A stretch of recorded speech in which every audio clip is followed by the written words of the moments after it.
Hello, everyone. Welcome to CPE 517-WS Digital and Computer System Architecture. This is part 1 of Lecture 7. Lecture 7 mainly focus on instruction level parallelism. So Lecture 7 and Lecture 8, both of them are very important for instruction level parallelism.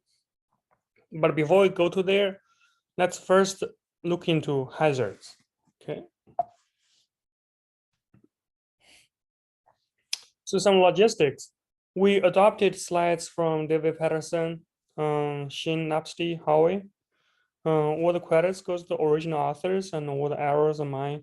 I did some modifications and reorderings in order to make it meet our requirement of the flow. So recall our pipeline speed up, right? So how much performance can we get from pipeline? Pipeline, the pipeline CPI equals the ideal CPI, which is like 1 every cycle you have an instruction finished, plus the hazards caused stalls, right? Structure hazards, data hazard, control hazard. So the ideal CPI is the maximum performance attained by implementation. Structure hazard is the hardware cannot support the combination of the instructions. Like we cannot have 2 instructions using instruction fetch components simultaneously. Or if we only have 1 memory port, then we cannot afford to do memory access and instruction fetch because both of them have to go through the same memory port. Data hazards is the most popular hazards. It's about the data flow. For example, instruction I is depending on instruction J's finishment or complete. So we have to finish instruction J first, right? Control hazards is mainly about the branches and jumps. It's caused by delay between the fetch of instruction and decision about where should we change the control flow.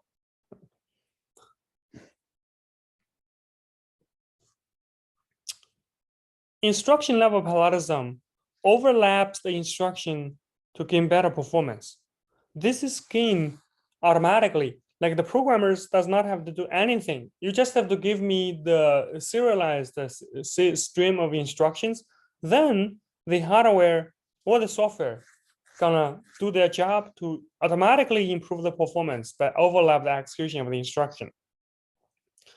As I just mentioned, there are 2 ways. First is the hardware. Like when you are executing, you rely on a complicated hardware, like what we're going to talk about in this lecture, speculative execution or Tamasulu's algorithm reservation station. They use hardware to discover and exploit the parallelism dynamically so that when you execute, the hardware try to understand the dependencies during the execution and then resolve the dependencies.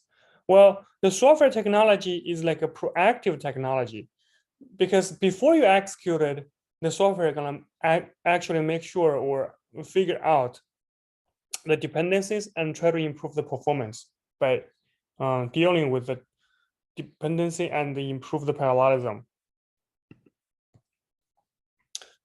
Instruction level parallelism happens at the basic block level. Okay, so what is a basic block?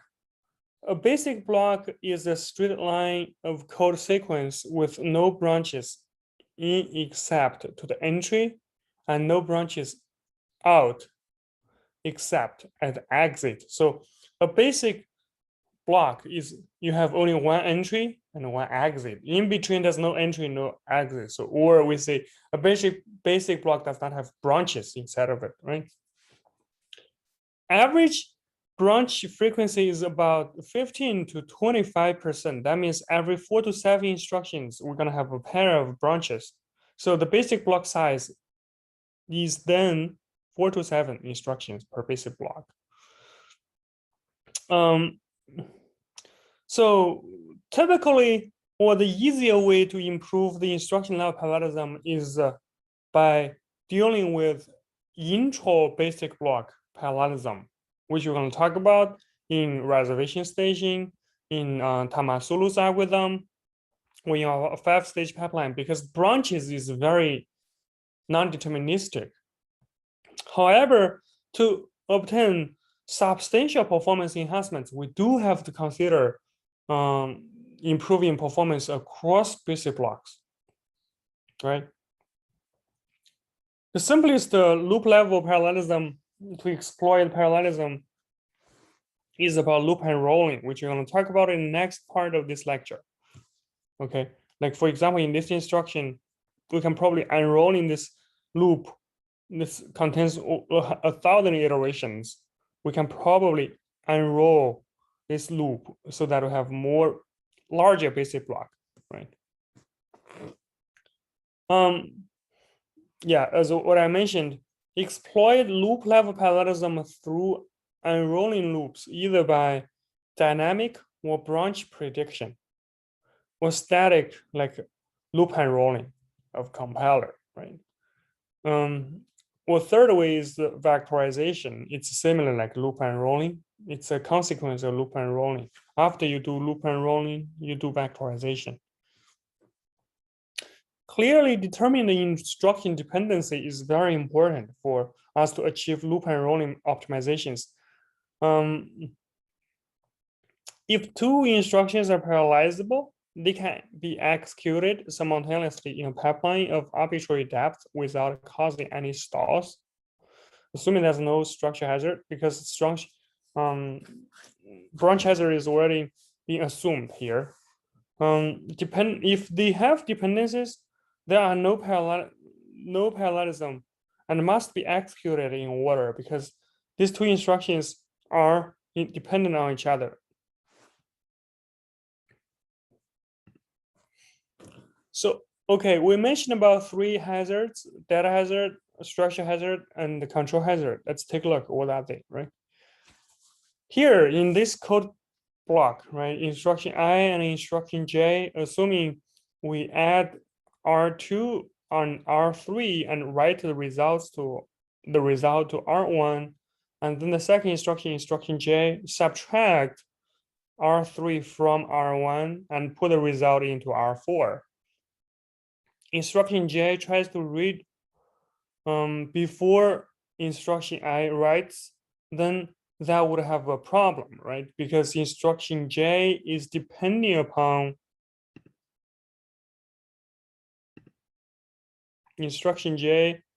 the output of instruction I.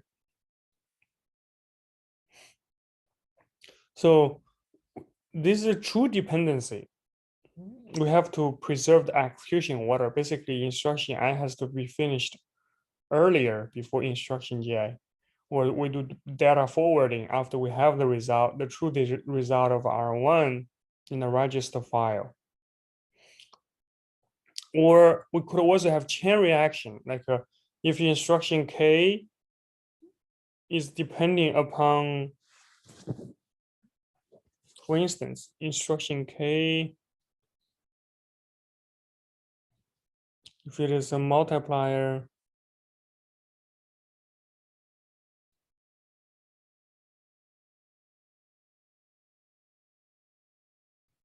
we have like R4, R5, R4,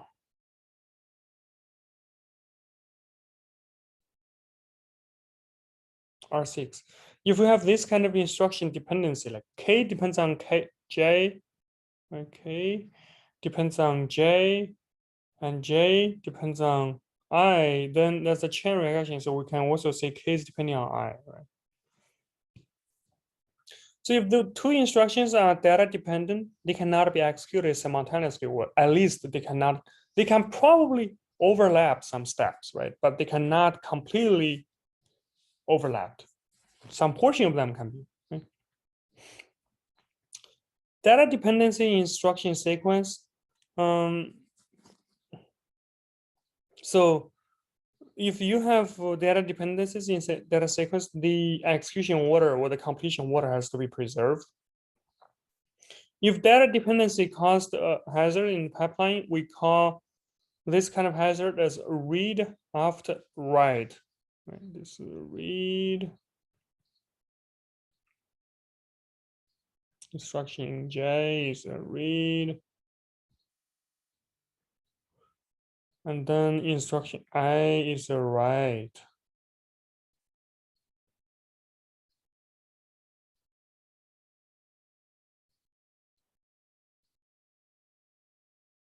So it's a read after write or raw.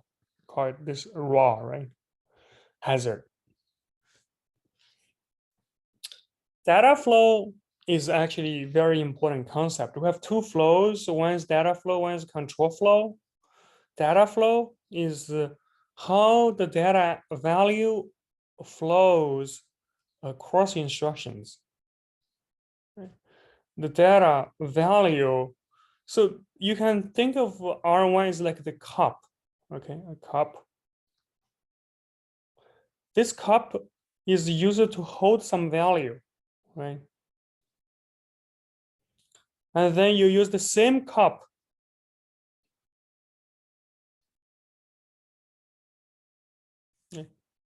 the same cup here. The register, you can think it as a container. Then different values flow in and out of this cup, this container. That's called data flow. Branches is called the control flow. We're going to talk about that later. So in data flow, we see how values flow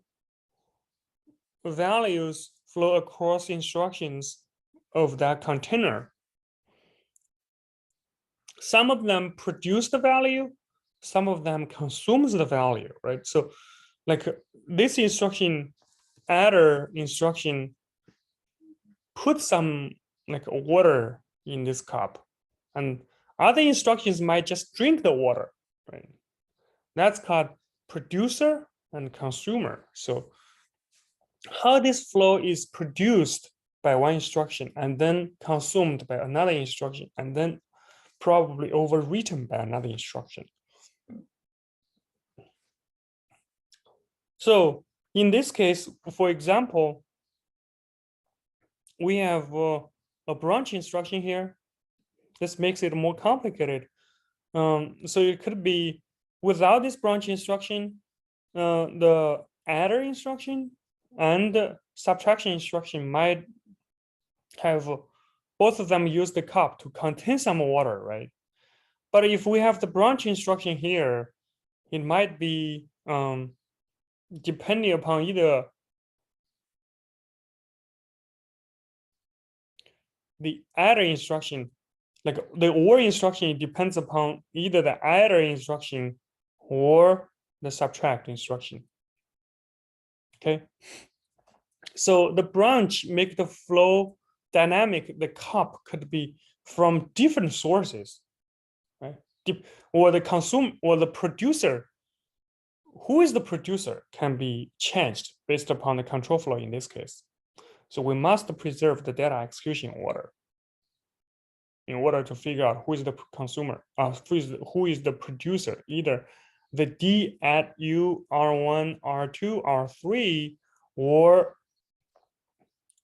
the D sub U R1, R5, R6. Okay. Instruction level parallelism and data dependency hazards. So hardware and software must preserve program orders. The order the instruction would execute if they are sequentially executed. There's no parallelism, there's no pipelining. And it's determined by the original source code. Dependencies are a property of a program.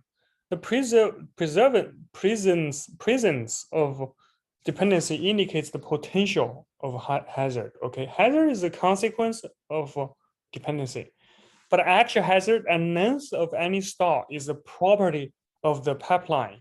Okay, like dependency is the cause.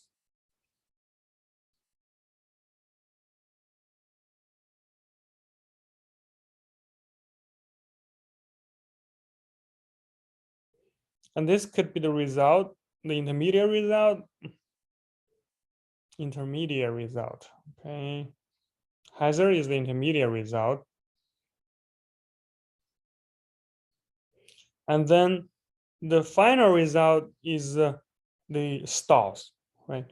But it could be, depends upon the pipeline. If the pipeline is very well designed, like what we're going to discuss later, you might avoid a lot of stalls, even there's a hazard. Okay. Importance of the data dependencies. So data dependency indicates the possibility of the hazard, not always. Determines the order in which the results has to be calculated and written out. It sets an upper bound on how much parallelism can be possibly executed, can be exploited. This is actually very important.